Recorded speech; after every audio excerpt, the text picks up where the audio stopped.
Hello friends, आज का हमारा टॉपिक है पॉरीफेरा। पॉरीफेरा को स्पॉन्जिस भी कहते हैं। पॉरीफेरा मेनली एक्वेटिक एनिमल्स होते हैं। ये फ्रेश वाटर और सी वाटर में पाए जाते हैं। मेनली ये मैराइन वाटर में पाए जाते हैं, मतलब सी में पाए जाते हैं। अब तक हमें 10,000 स्पीशीज जो है पॉरीफेरा की पता है, जिनमें से 150 स्पीशीज फ्रेश वाटर में पाई जाती हैं और जो बाकी की स्पीशीज हैं वो सी वाटर में पाई जाती हैं। ये बहुत प्रिमिटिव एनिमल्स हैं, मतलब बहुत पुराने एनिमल्स हैं। पॉरीफेरा बहुत सी शेप्स में, साइजेस में और कलर्स में मिलते हैं। मतलब इन्हें कोई स्पेसिफिक शेप, साइज या कलर नहीं होता है। ये किसी भी शेप में पाए जा सकते हैं, किसी भी कलर में, किसी भी साइजेस में।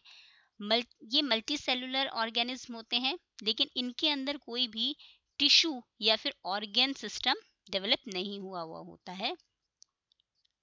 इनकी बॉडी जो होती है वो बाहर की तरफ से पोर्स से या फिर छोटे छोटे होल से कवर्ड होती है, जिनको हम ओस्टिया बोलते हैं। इसी और जो एक बड़ी सी ओपनिंग होती है, एक बड़ा होल होता है, जिसको हम ऑस्कुलम कहते हैं। जैसे इस पिक्चर में दिखाया गया है, इस फिगर में, कि बहुत छोटे छोटे होल्स हैं, इनको ऑस्टिया कहते हैं। और एक बड़ा सा हॉल है, इसको ऑस्कुलम कहते हैं। पॉरीफेरा का जो स्केलेटन होता है वो एक नीडल लाइक स्ट्रक्चर से मिलके बना होता है। इस नीडल लाइक स्ट्रक्चर को स्पिक्यूल्स बोलते हैं। स्पिक्यूल्स की हेल्प से सेल्स को जो एक सपोर्ट मिलती है, एक परफेक्ट स्ट्रक्चर मिलता है। स्पिक्यूल्स कैल्शियम कार्बोनेट, सिलिकॉन या फिर एक टाइप का प्रोटीन होता है जिसको हम स्पॉन्जिन कहते हैं, उससे मिलके बना होता है। जो स्पॉन्जिस होती हैं, जिनको हम पॉरीफेरा भी कहते हैं और पोर बियरर भी बोलते हैं, क्योंकि इसकी पूरी बॉडी पे बाहर की तरफ से छोटे छोटे पोर्स होते हैं। इसमें एक दूसरा स्ट्रक्चर होता है जिसको हम बोलते हैं कैनोसाइट्स। कैनोसाइट्स को कॉलर सेल्स भी बोलते हैं। ये कॉलर सेल्स जो होते हैं स्पॉन्जिस के अंदर पाए जाते हैं।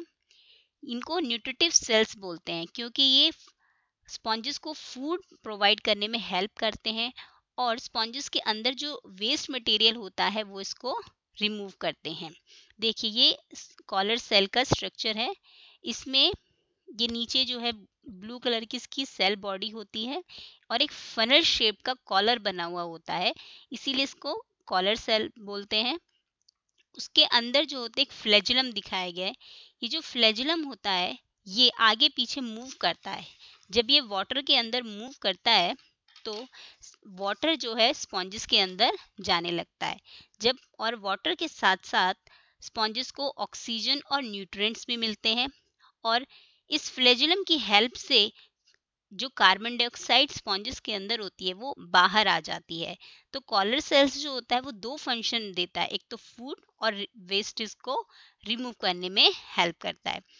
जो एक कॉलर सेल्स होता है ये बहुत स्टिकी होता है और ये जो टिनी पार्टिकल्स होते हैं, फूड है, बैक्टीरिया है, ये वाटर के साथ साथ स्पॉन्जिस के अंदर लाने में हेल्प करता है।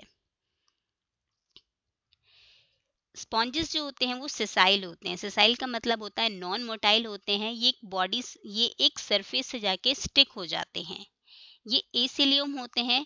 एसिलियम का मतलब होता है कि इनके अंदर कोई भी कैविटी नहीं होती है जिसके अंदर कोई भी ऑर्गन सिस्टम बना हुआ होता है।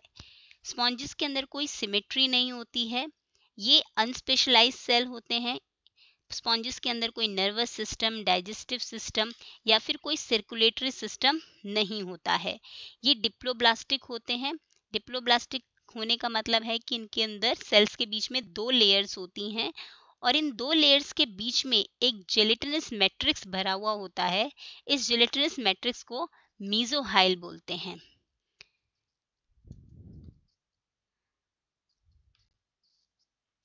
मेसोहाइल एक jelly like non living substance होता है। ये ट्रांसल्यूसेंट होता है और जो दो लेयर्स होती हैं एपिडर्मिस की, उनके बीच में पाया जाता है। ये जो अंदर की लेयर होती है इसको एंडोडर्म बोलते हैं और जो बाहर की लेयर होती है उसको एक्टोडर्म बोलते हैं। अब इसमें देखिए पिक्चर में एक ब्लू कलर का मेसोहाइल से दिखाया गया है। जो मेसोहाइल है वो इन दोनों लेयर्स के बीच में फिल होता है। स्पॉन्जिस टोटीपोटेंट होता है। इसका मतलब इसके जो सेल्स होते हैं उनसे रिप्रोडक्टिव सेल्स बन सकते हैं। स्पॉन्जेस सेक्सुअली और असेक्सुअली दोनों तरह से रिप्रोडक्शन करते हैं। जो मोड ऑफ असेक्सुअल रिप्रोडक्शन होता है स्पॉन्जेस में, वो मेनली फ्रेगमेंटेशन और बडिंग से होता है। स्पॉन्जेस के एग्जाम्पल्स हैं साइकॉन, स्पॉन्जेलिया, यूप्लेक्टीलिया।